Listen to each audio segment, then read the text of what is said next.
प्रधान न्यायाधीश चोलेन्द्र शमशेर राणा विरुद्धको महाभियोग प्रस्तावमा सिफारिस समिति अल्मलिएपछि सभामुख अग्निप्रसाद सापकोटाले काम अघि बढाउन आग्रह गरेका छन्।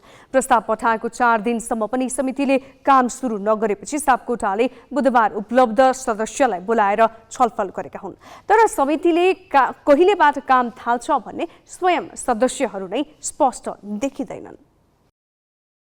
प्रतिनिधि सभाले गत आइतबार नै प्रधान न्यायाधीश चोलेन्द्र शमशेर राणा विरुद्धको महाभियोग प्रस्ताव सिफारिस समितिमा पठाउने निर्णय गर्यो। गत फागुन 22 गते गठन भए पनि सदनबाट प्रस्ताव नै नपठाइँदा समिति यस बीचमा कामविहीन थियो। गठन भएको 5 महिनापछि बल्ल तल्ल काम पाएको समितिले अहिले आफै चासोहीन जस्तै देखिएको छ। सभामुख अग्नि सापकोटाले बुधबार समितिका उपलब्ध सदस्यहरूलाई बोलाएर काम सुरु गर्न भने।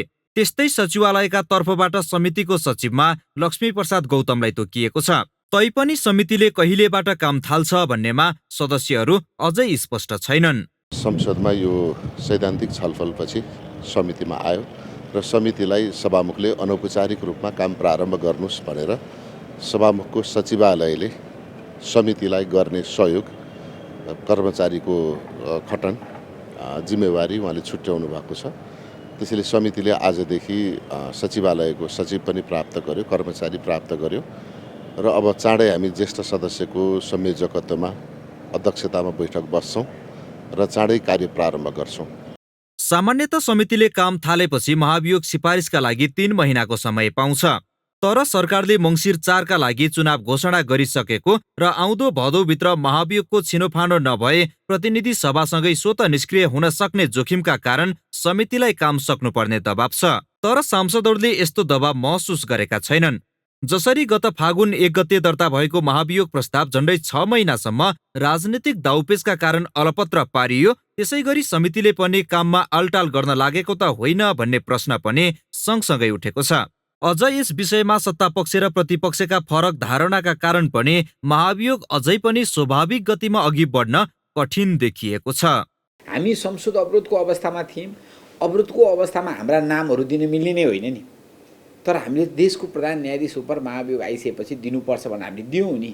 नाम तत्काल अवस्थामा नै दियौँ र हामी यसमा सपोर्ट गर्छौँ यो प्रक्रियालाई भन्यौँ भने अहिले पनि हामी यो प्रक्रियाको कुनै अवरोध गर्ने आदि इत्यादि हाम्रो छैन। अब विषयवस्तु आइसकेपछि त्यसमा अध्ययन सुरु गरौँ। अध्ययन सुरु गर्दा सकिएछ, ठिकै छ। म एउटा सदस्य पनि भएको नाताले अरू धेरै म बोल्दिनँ महाभियोग सिफारिस समितिको सदस्यको हिसाबले पनि।